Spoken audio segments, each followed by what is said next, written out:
Okay, isang magandang hapon po sa inyong lahat. Muli na naman isang news break mula sa Elizalde Broadcasting at Green Normal TV. Muling nagre-report ang ating pong correspondent tungkol po sa transmittal o Bantay Ruta Cleansing Program at Anti-Colorum Enforcement Program. Mga latest po sa LTO. Narito po si Edmond Samaniego, Pangilinan. Pasok, Sir Ed. Maganda nga po, Luzon, Visayas, Mindanao, and worldwide. Edmond Samaniego, Pangilinan, at nagbabalik muli sa isang report. Ito ay very timely report to at ito yung natinan ko personally kahapon actually to dito sa Kapihan sa Quezon City. Ang Kapihan sa Quezon City ay tuwing linggong forum, news forum at ginanap ito dito sa Scout Torillo, corner Fernandez Street, dito sa Mangantila Restaurant. At kahapon ang guest po natin, guest ni Moderator Patrol 17. Ayan na. Ayan ang press con, at ito'y nandyan si Governor Chavit Singson at si LTAP President Lando Marquez at tinalakay nga yung modernization ng jeepney at ang partner dito ay may kasamang partner na dalawang Koreano. At nandun na sa forum at diniscuss nila yung mga pasimula ng modernization. Na bakit hindi yung 1.2 ang natuloy na presyo. Kami po ang nag-usap-usap sa hanay ng iba't ibang transportasyon ng jeepney, UB Express, na kami po mismo ang kumumbinsi kay Manong dahil kung ibibigay niya yung presyo na napakalaki ang logi niya, ang aming estimate, hindi kami magtatagal na magkasama. At sa kayong kasamahan. Ayan po ang tinig ni Lando Marquez at katabi niya ay si former Governor Chavit Singson at tinatalakay nga yung jeepney modernization. Ayan yung mga dokumentong mga pinapakita nila. Yung isang nandun ng background ay Koreano. Meron pa isa dyan ay babae, na Korean partner ni Governor Chavit Singson. At yun nga tinalakay dyan. Actually dalawang part to, Part 1, ayan, yung isang babaeng partner ni Chavit Singson tungkol dito sa mga jeepney. Napakaraming jeepney gagawin dito. Saka gagawin dito sa Pilipinas. Maraming mabibigyan ng trabaho ang mga Pilipino pagsisimula ng paggawa ng jeepney dito sa Pilipinas. Ayan po si Governor Chavit Singson at kasama ang inyong lingkod at tapat lang, Ayan si Lando at si Governor Chavit Singson. Okay, so yan yung poster sa labas at yun, nakuha na natin. Pero ang importante rito rin, yung sa isang banda naman, yung address kay Honorable Giovanni Banoy Lopez, ang Acting Secretary of Transportation of Department of Transportation DTR, Office of the Secretary. Ito ang subject dito, yung Bantay Ruta Cleansing Program, a National Route Integrity and Anti-Colorum Enforcement Program. So nag-submit sila ng letter. Maraming salamat. Ito ho, ipapakita ni Manong sa inyo. Ito ho yung CO. Ayun, yung mga isa sa nagtatanong kay Chavit Singson at tungkol dun sa transport jeepney.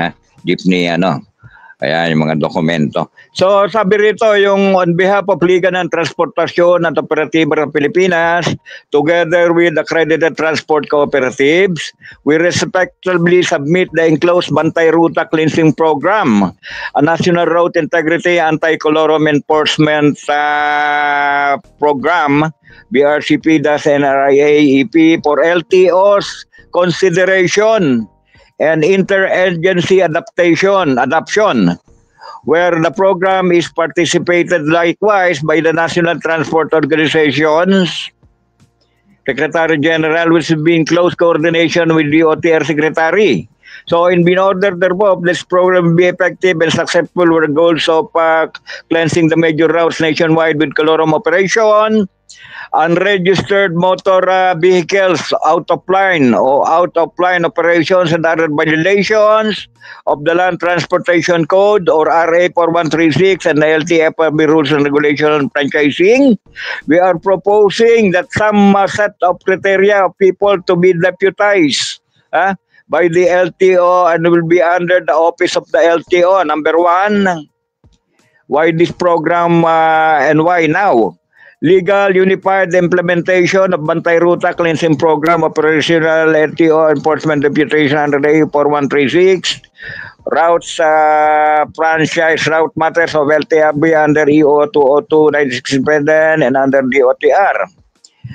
Policy coordination provided in EO 125-125A. Jurisdiction aware, we integrate LGU. We integrate LGU traffic terminal roles RA 7160 and respect MMDA's exclusive authority.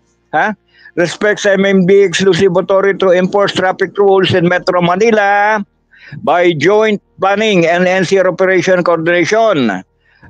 Point number 3, accurate address details. This transmittal is addressed to Honorable Giovanni Banoy Lopez, Acting Secretary of the DOTR. So, Transportation DOTR Office of the Secretary, the Columbia Tower, Ortigas Avenue, Quezon City. Number 1, second year college graduates. Oh, wait. Oo. So, iba na yun. So, meron din dito na press release. Sabi rito ay kami ay hanay ng ligar na public transport sa buong Pilipinas ay maaaring nananawagan laban sa talamak na kotong at mga kasunduan sa makalsada na mga practice araw-araw na sumisira sa aming marangal na hanap buhay at sa kaligtasan ng tiwala ng mga mananakay. So sabi rin dito, hindi lamang ito problema ng isang lungsod o probinsya, ito'y pambansang suliraning umiigting kapag ang legal na napapaboran at sumusunod sa batas ay napaparusahan sa kompetisyon.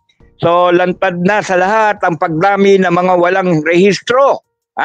Lantad na lahat ang pagdami ng walang rehistro, walang lisensya, walang insurance, at walang anumang dokumento mula sa padyak, tricycle at e-trike.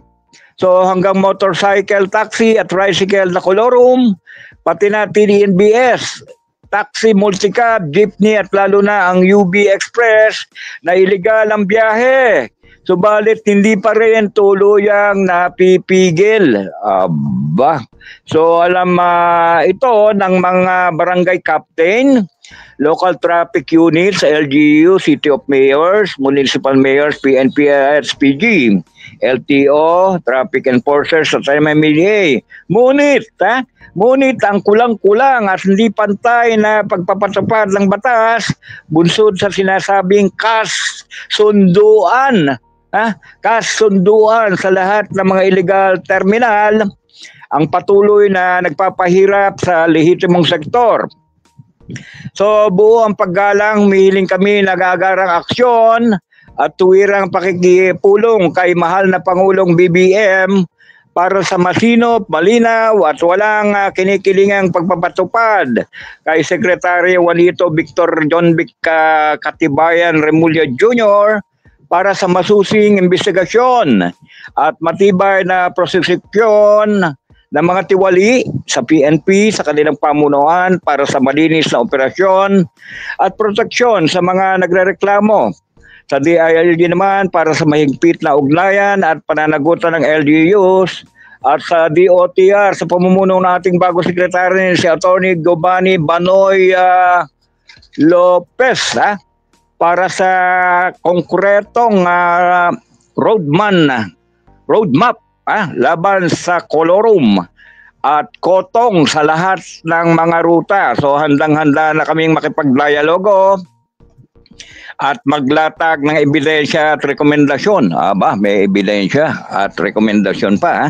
So nananawagan din kami ng bahagi ng tinapyas na budget sa DPWH ay maituwid tungo sa DOTR PTMP subsidy at iba pang programang direktang tumutulong sa lehitimong operator. Tulong sa insurance at kompletong dokumentasyon, modernisasyon ng unit, digital and permit at ticketing, body camera at e-receipt sa law enforcement. Real-time dashboard na huli ay at reklamo at hotline na may matibay na proteksyon sa whistleblowers. So layo nito na tuloy-tuloy ang biyahe sa convenient, safe at comfortable para sa publiko. So ang paghuli, hindi kami humingi ng pabor o hustisya at patas na laban lamang. Igalang ang nagbabayad na buwis at sumusunod sa lisensya, rehistro at insurance at parusahan ang mga kolorum at anumang anyo ng pangingikil. So umaasa kami na muli ngayon ay magkakaroon ng konkretong hakbang, malinaw na schedule at bukas na pakipagdialogo kasama ang media at social media practitioners na katuwang sa katotohanan at transparency. Maraming salamat sa inyong pakinig. God bless us all para sa bagong Pilipinas. Ayun ang mensahe ng mga tropang LTAP. So, yun at inabot kami ng buong 2:00 yata ang haba. Kasi part 1 and part 2 yun doon sa modernization ni Chavit Singson. At yung part 2 naman, yung LTAP press conference ni Calando Marquez. So sana nakapagbigay tayo ng magandang impormasyon sa publiko, lalo na dito sa lungsod ng Maynila, Quezon at lahat ng karatig lugar at buong Pilipinas. So yan lamang po, ito po muli si Edmund sa Maniego Pangilinan at nag-uulat para dito sa Elizalde Broadcasting. Maraming salamat, Karoy at Camel Elizalde.